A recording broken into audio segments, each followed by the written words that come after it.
enseñanza de hoy, gane la batalla interior.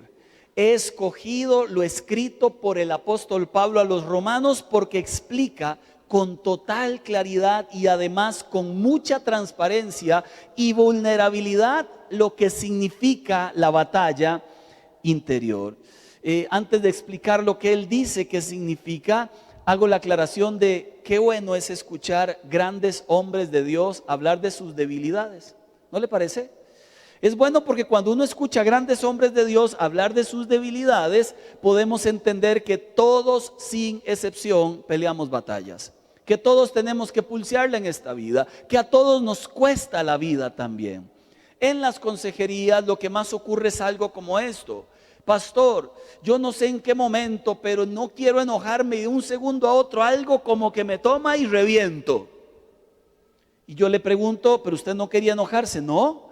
Otra persona me ha dicho, no sé en qué momento, pero amo a mi familia y no sé cuándo ni cómo, era algo que no quería y luego les traicioné. Y así por el estilo, cada quien te cuenta su propia batalla interior. Es la misma que cuenta el apóstol Pablo a la iglesia de los romanos. Romanos capítulo 7 y versículo 15. Cada vez que uno lee una cita en la Biblia, hay algunas de ellas que parece que las escribieron para uno o que parece que uno mismo las hubiera escrito. Esta es una de ellas, y si usted la hubiera escrito, por lo menos según su vivencia, diga amén después de leerla. Con honestidad, por favor.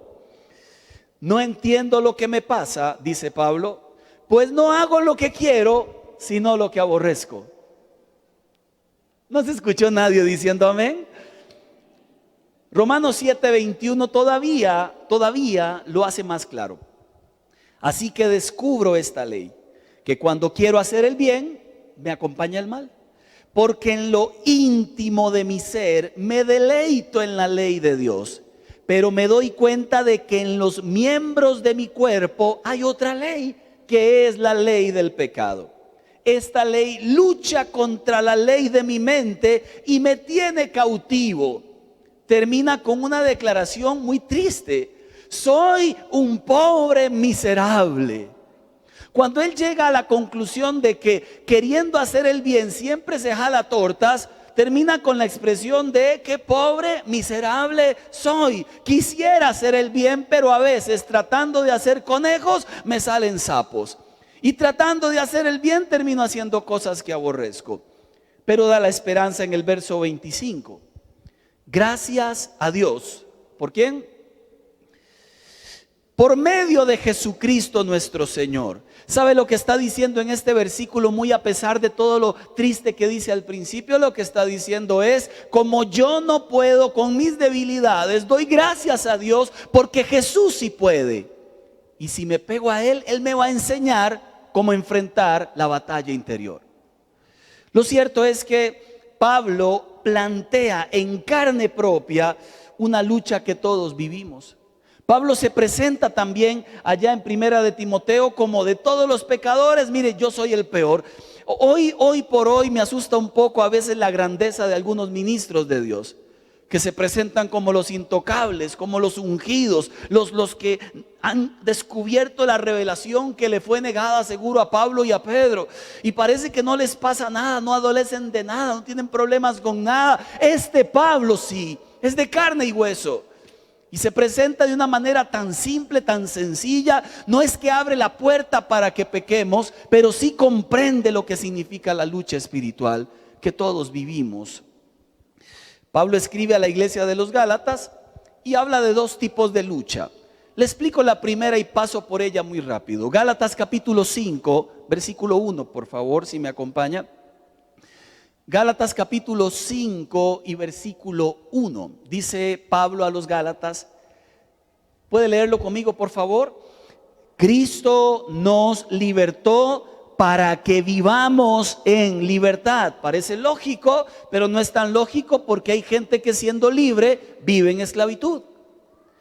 Por lo tanto, ¿qué dice?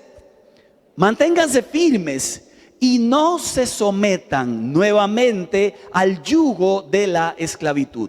Ese versículo en particular está referido a una acción puntual que ocurría en aquel tiempo.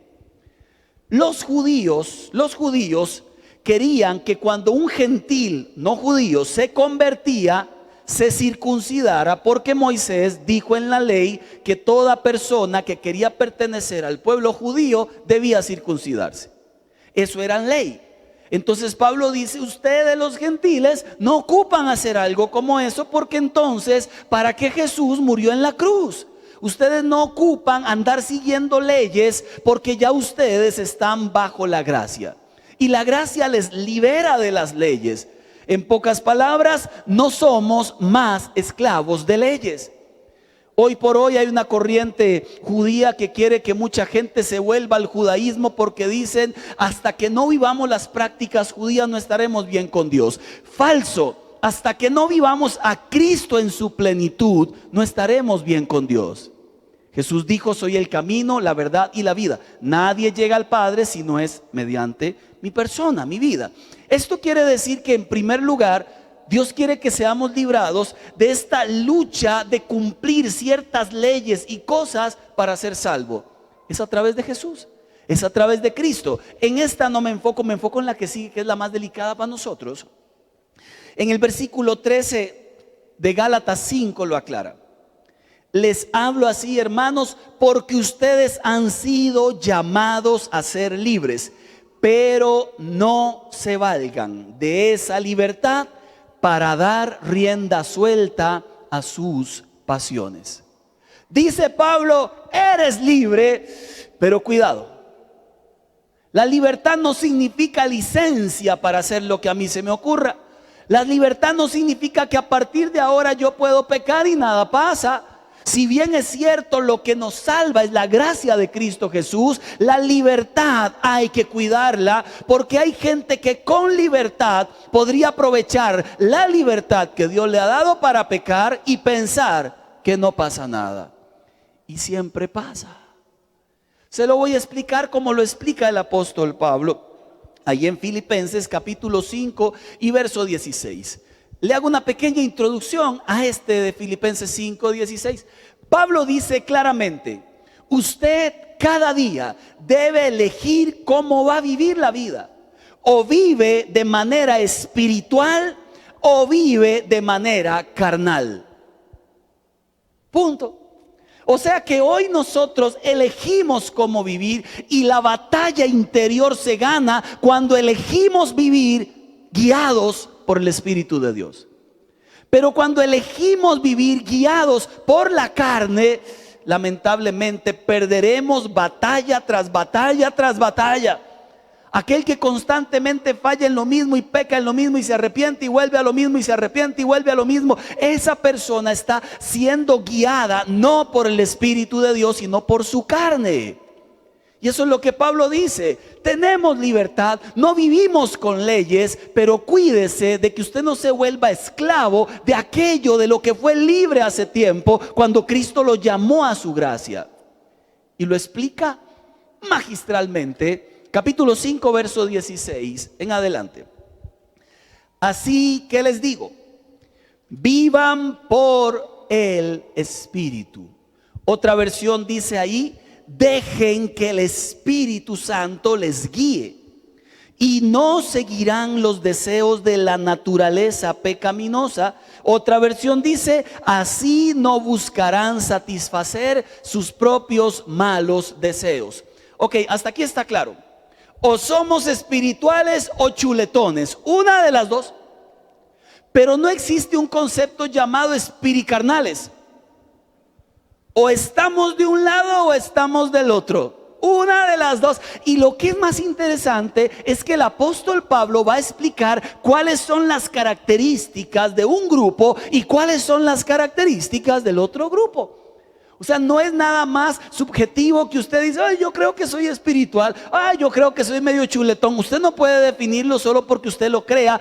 Es por las obras, por los frutos, por aquello que se nos nota, que podemos determinar si somos espirituales o somos carnales. ¿Hasta ahí vamos bien? Más o menos. Dice el verso 17. Porque la naturaleza pecaminosa desea lo que es contrario al espíritu. Y el espíritu desea lo que es contrario a la naturaleza pecaminosa. Los dos se oponen, de modo que ustedes no pueden hacer lo que quieren. Pero si los guía el Espíritu, ya no están bajo la ley, ya no tienen que preocuparse por las leyes, ya no están sometidos a las leyes ni preocupados de esto es pecado, esto se vale, esto no se vale. El que es guiado por el Espíritu no le preocupan las leyes ni le importan las leyes, porque está concentrado en vivir una vida que agrada a Dios. La ley no le toca, no tiene efecto sobre él, ni le importa esa ley. Pero el que vive en la carne, toda la ley le cae encima.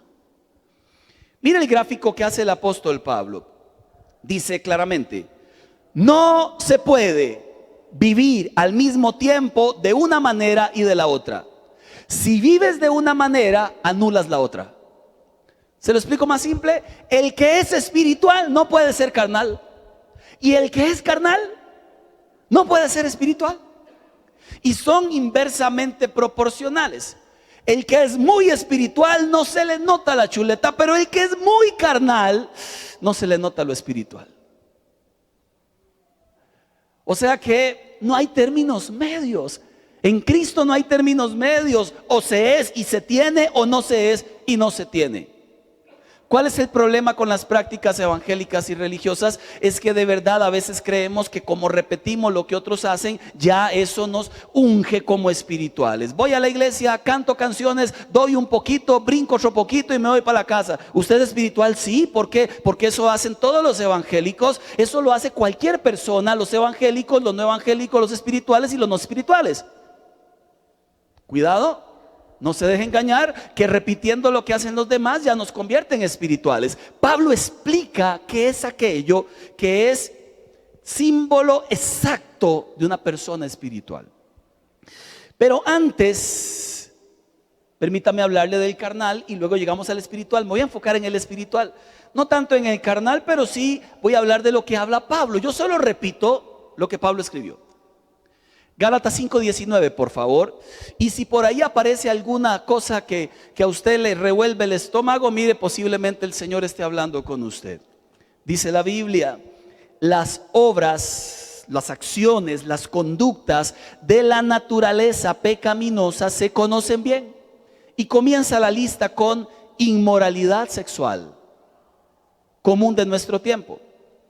Esta palabra inmoralidad sexual encierra pornografía, adulterio, mostrarse a otros, exhibicionismo, ver lo que no debo, voyerismo, incesto, renunciar a la identidad sexual natural y crear una otra identidad como la persona se considere, relaciones sexuales sin el compromiso del matrimonio. Ya para empezar, uno tiene que entender que los principios de Dios son diferentes a la cultura moderna. Y que aquello que la cultura llama bueno, posiblemente la Biblia lo llame pecado. Las normas de Dios nunca han bajado de moda, nunca han sido menospreciadas por la cultura, sí, pero no por los verdaderos creyentes, que le seguimos dando el valor que ellas tienen. Y comienza la lista: una persona carnal no se preocupa por la inmoralidad sexual, la disfruta, la vive, la practica y además incita a otros a que se metan en sus ideas. Continúa: impureza, libertinaje, el verso 20, idolatría, brujería. Y aquí me detengo porque las que siguen pareciera que no deberían estar en esa lista. Son como pecadillos blancos, ¿no le parece? Ya los leyó por ahí. Son como pecadillos que son más comunes, porque si yo le digo a usted es idólatra, jamás, hermano, solo adoro a mi Cristo. Si yo posiblemente le diga a usted inmoralidad sexual, bueno, ahí peleo, pero me estoy guardando. No obstante, la lista que continúa es como tan normal, natural, tan común. Hasta nos reímos de cosas como esas. Dice la Biblia, ¿dónde quedé? Gracias. Odio. Y ya se puso feo el tema. Es un fruto de la carne.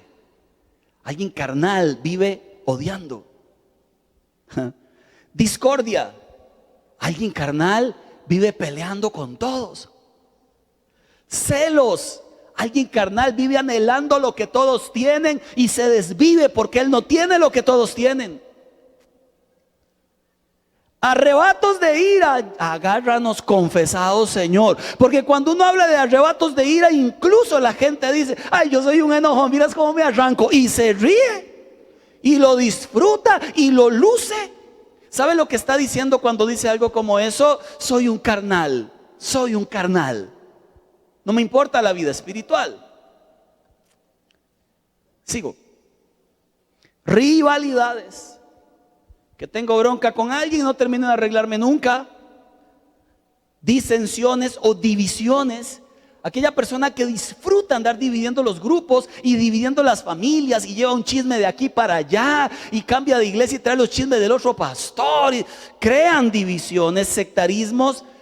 Verso 21, envidia, borracheras, orgías y otras cosas parecidas. Y explica no solo que son los frutos de la carne, que son las obras de la carne, sino lo más delicado. Les advierto ahora, como antes lo hice, que los que practican tales cosas no heredarán el reino de Dios. ¿Se da cuenta que la palabra es delicada?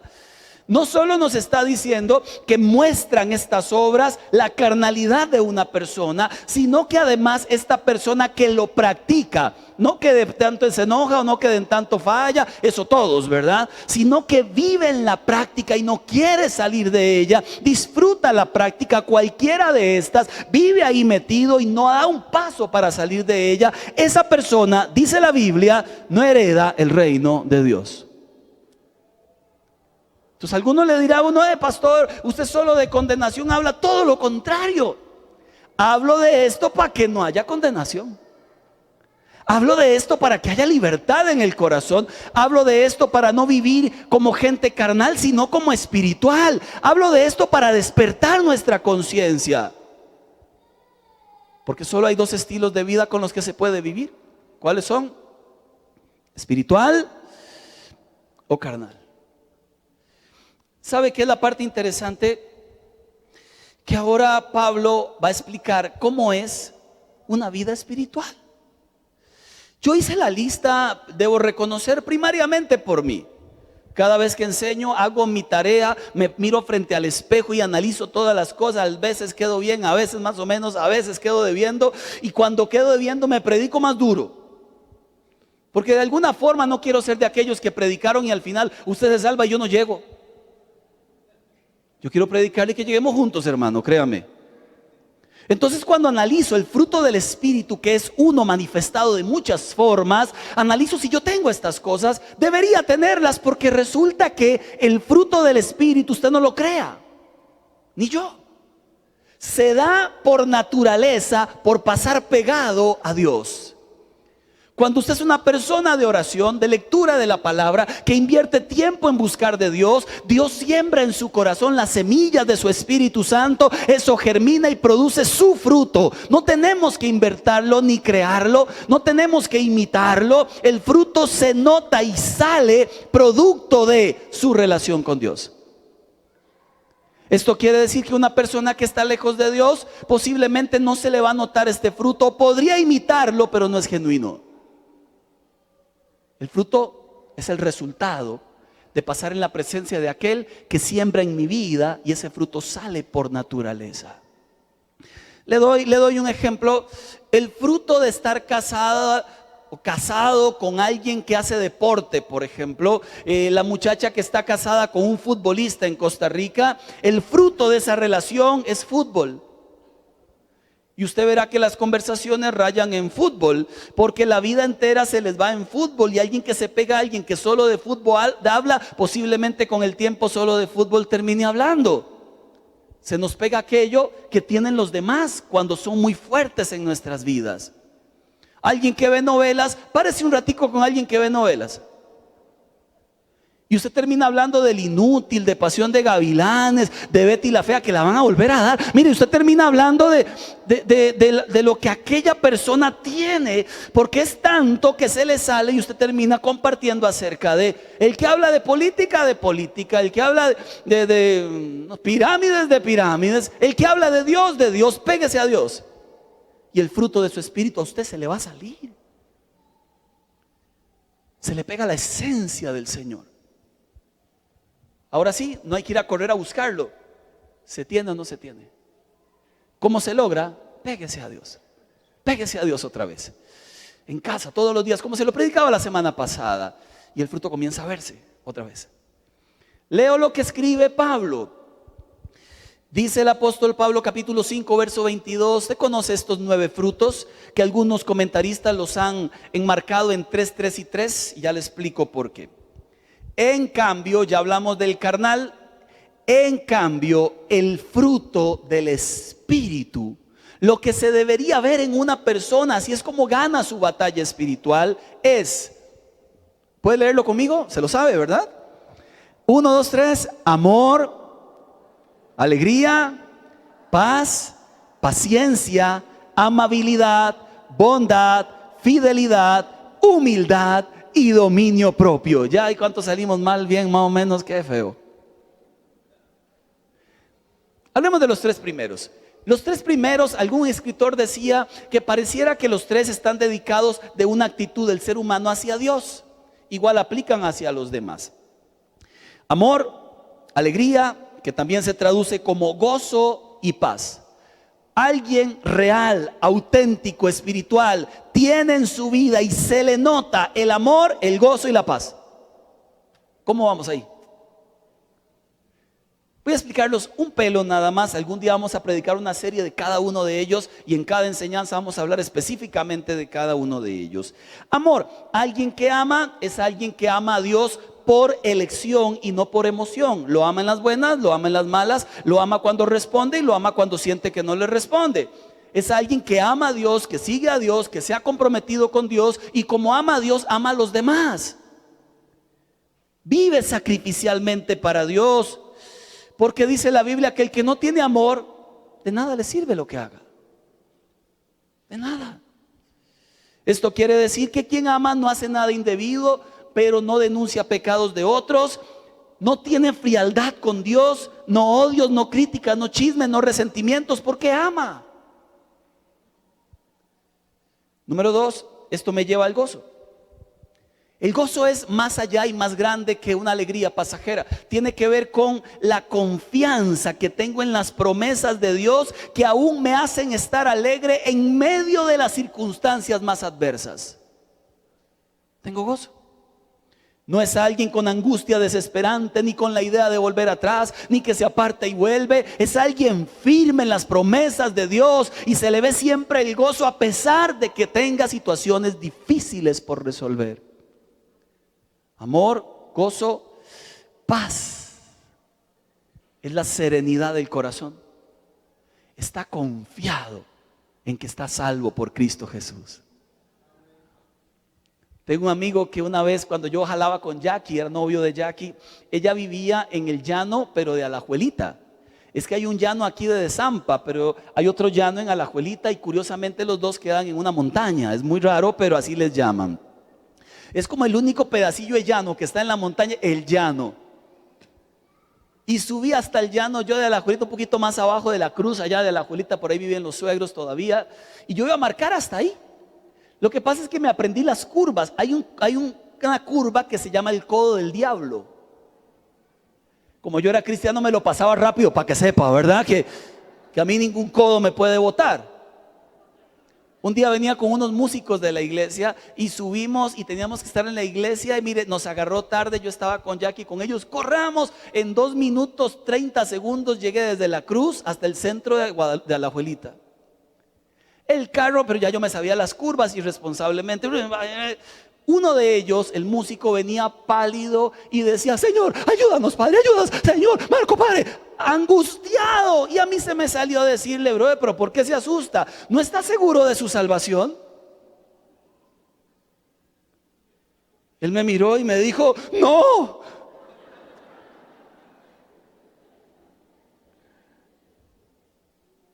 Luego nos detuvimos y se me acercó y me dijo: Marco, yo sé que fui responsable de lo que usted hizo, pero también me di cuenta que no estoy seguro. Y le dije: ¿le pregunto o no le pregunto por qué? La paz que da Dios te da seguridad completa. Usted se muere ya y se va con Él. Esa es la paz del cielo.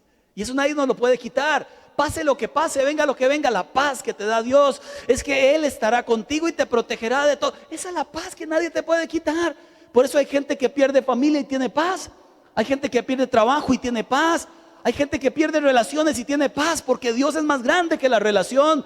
Cuando ellos amaron de verdad y fueron traicionados, esa paz que viene del cielo nadie más la puede dar. Ahora sí, ¿cómo vamos?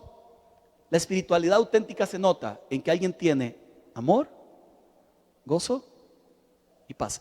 Las segundas tres que le comento, a alguien se le nota el fruto del Espíritu cuando tiene, oh, qué linda, paciencia, amabilidad y bondad. Pero como estas, algún escritor quiso referirlas a las relaciones con otras personas, voy a quitarle el concepto de paciencia, el más común. El concepto de paciencia más común es saber esperar. Pero en este sentido, la paciencia es, ojo, se la leo: capacidad de Dios para soportar ataques de otros que amo o no amo y no irritarme, sino bendecirlos igualmente. Amén o ayayay. O yo que dije capacidad de Dios, pero si es de Él, Él la comparte con usted a través del fruto del Espíritu. Por eso en la iglesia somos perdonadores. Amén, amén. Por eso cuando nos dañan decimos: no importa, hermano, avancemos. Más importante fue que Él me ha perdonado. Amén, amén. ¿Cuántos dicen amén? Por eso en la iglesia no nos resentimos por todo, porque aquí sabemos que nos vamos a dañar, que nos vamos a golpear, pero al otro día nos arreglamos, porque eso le pasa a las familias. Se enojan y se arreglan. Porque las familias tienen paciencia los unos con los otros, fruto del Espíritu de Dios. Además de la paciencia, tienen amabilidad. Tratan a los demás con gentileza. No maltratan a nadie, no son agresivos en su carácter, menos a la familia de la fe y menos a la familia nuclear allá en su casa. A nadie tratan mal. Llegan a un banco y no le atienden y dicen: no se preocupen, Dios los bendiga, paso después. Y se va tranquilo, bendiciendo a todos. Y no le entra la señal del cable y usted llama y la chica le dice: ay, mira, es un error de sistema. No se preocupen, muchacha, 140 veces le he dicho lo mismo, pero Dios la bendiga. Mire, es alguien que trata con amabilidad a los demás.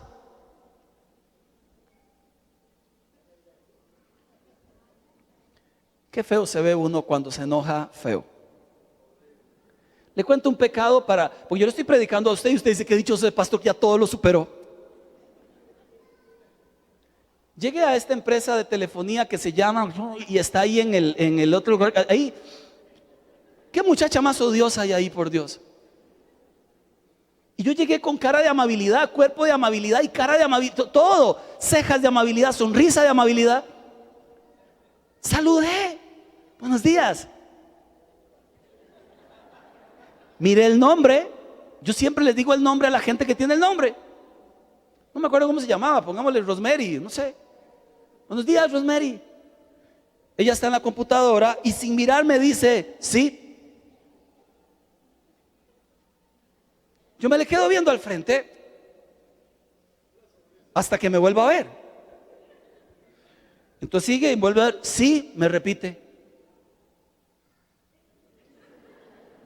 Es que hay un error con mi línea, porque está saliendo un problema allí, que eso está bien, el sistema dice que está bien, gracias. Y sigue trabajando en la computadora. Entonces uno que va a predicar de amabilidad, le dije: me alienta saber que todo está bien. Os bendigo. Y me iré. No, uno reacciona porque uno siempre defiende derechos. Disculpe, ¿usted me podría ver cuando le estoy hablando? Es que, disculpe, pero ¿qué maltrato hace usted? No tiene sentido. O sea, si usted trabaja atendiendo al cliente, que ni siquiera mira a los clientes y que se escude en un sistema, es como feo. ¿Habrá alguien más que me pueda atender?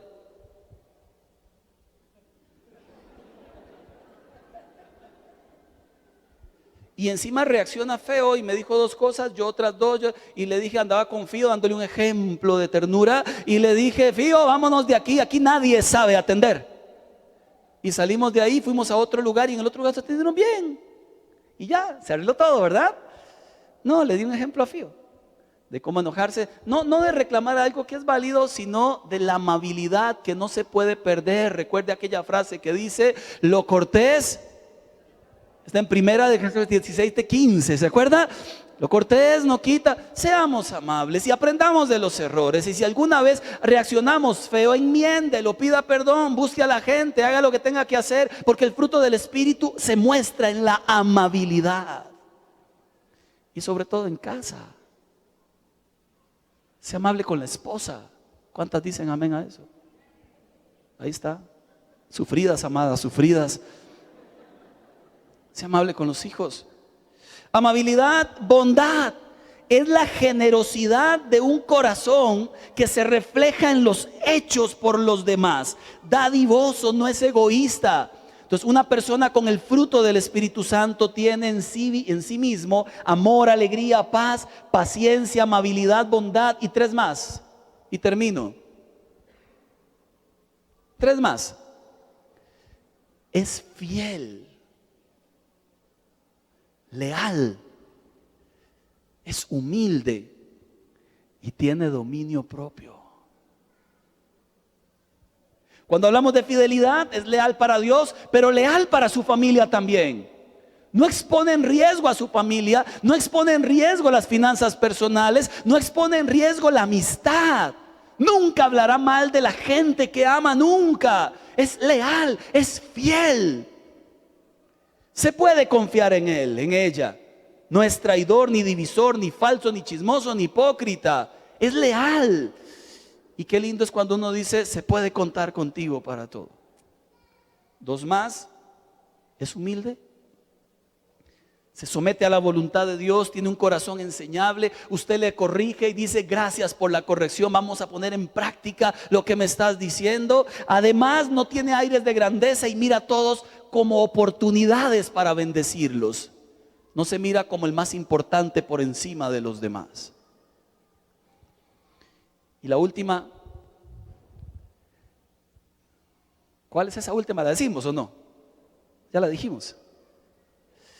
Dominio propio. ¿Se lo explico en una palabra, en una frase? Tiene el poder del Espíritu de Dios de contenerse a sí mismo.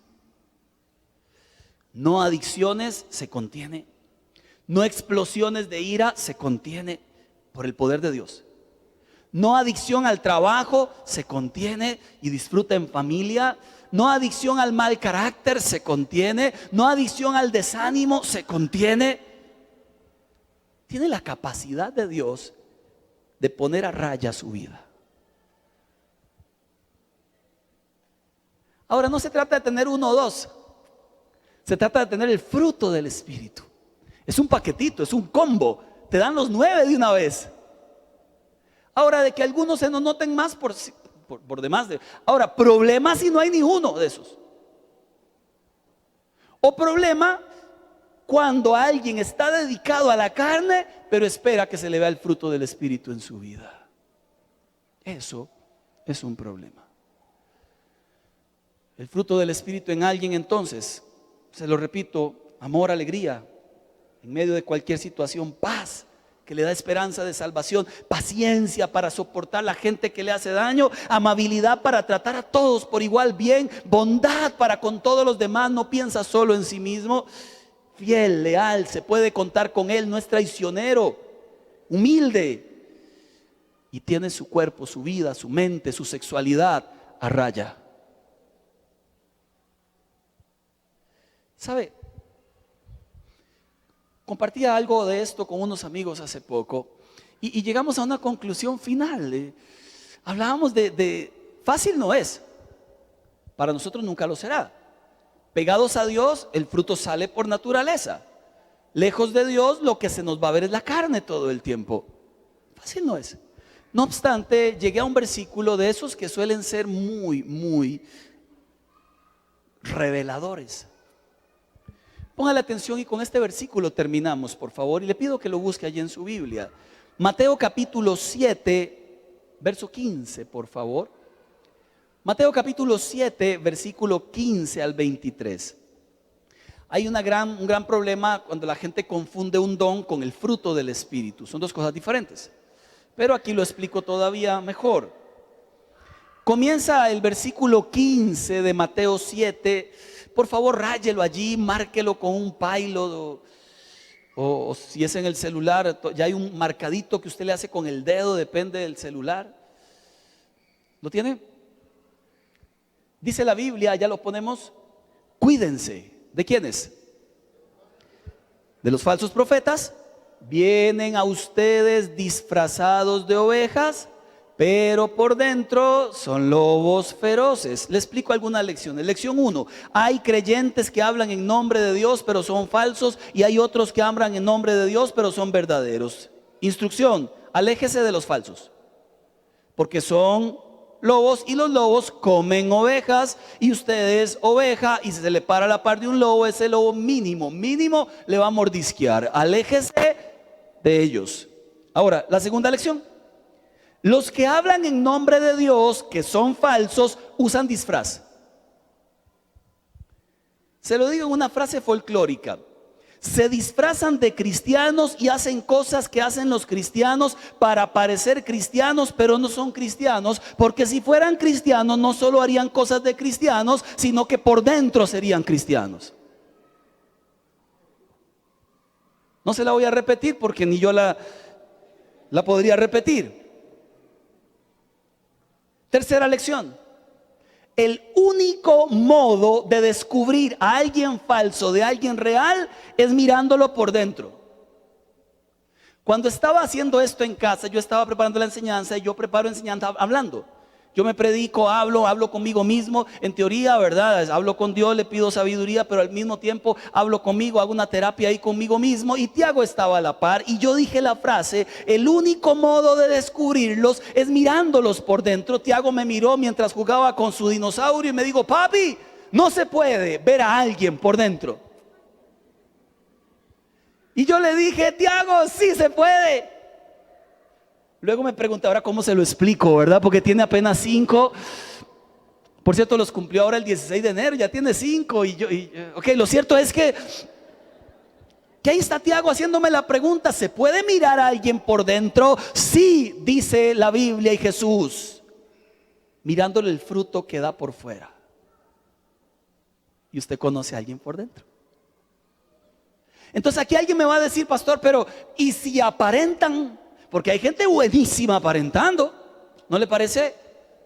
Hay gente buenísima y que usted dice: qué bárbaro, mire ese pastor, cómo predica, qué ungido, y mire cómo canta, mire, uno llora cada vez que lo escucha, y mire aquel cada vez que habla en el discipulado, mire, hasta que se me para el pelo, voy a ver el pelo parado, mire, y la gente busca señales y dice cosas, y uno siente la presencia cuando ese ministra, y cosas ocurren. ¿Ha escuchado cosas como esas? ¿O ha dicho cosas como esas?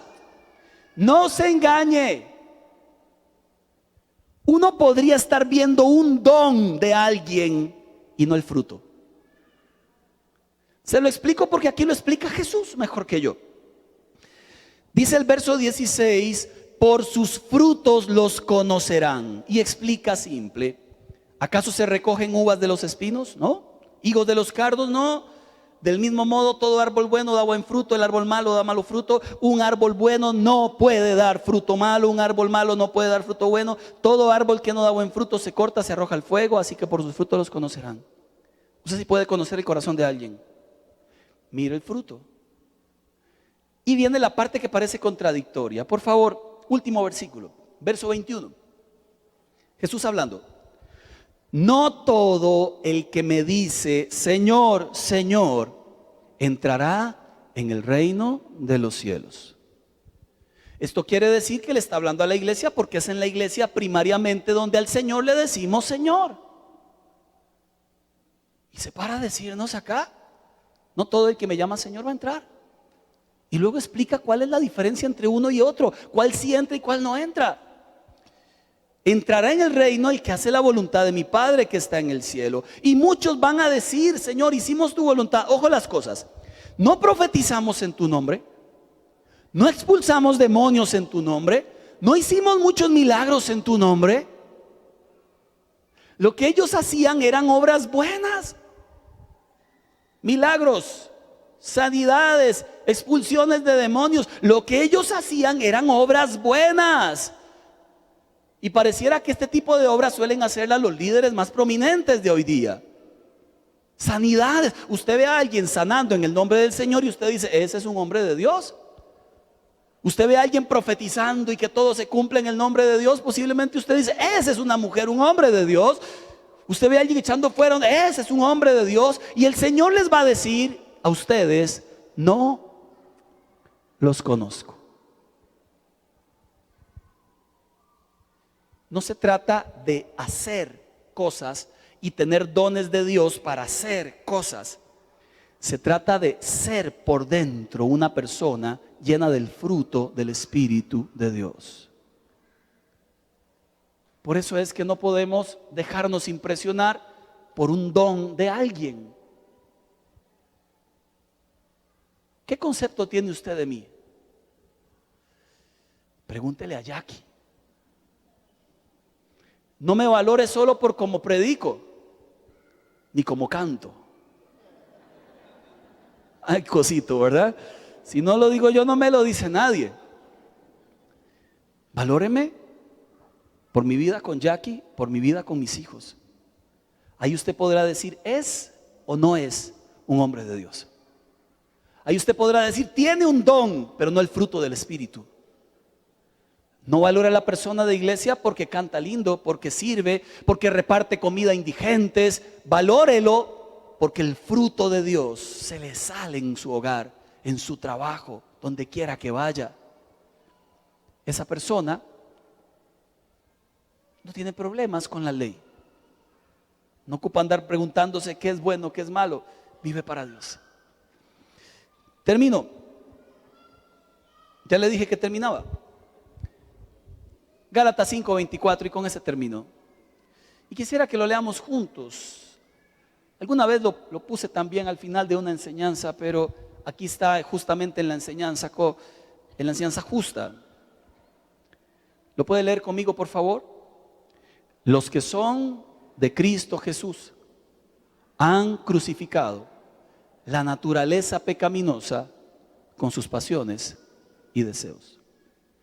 Esto significa que los que no son viven sus vidas con sus pasiones y deseos sin crucificarlos carnalmente, tratando de vivir a Dios. Póngase de pie, por favor. Recuerden no irse después de orar porque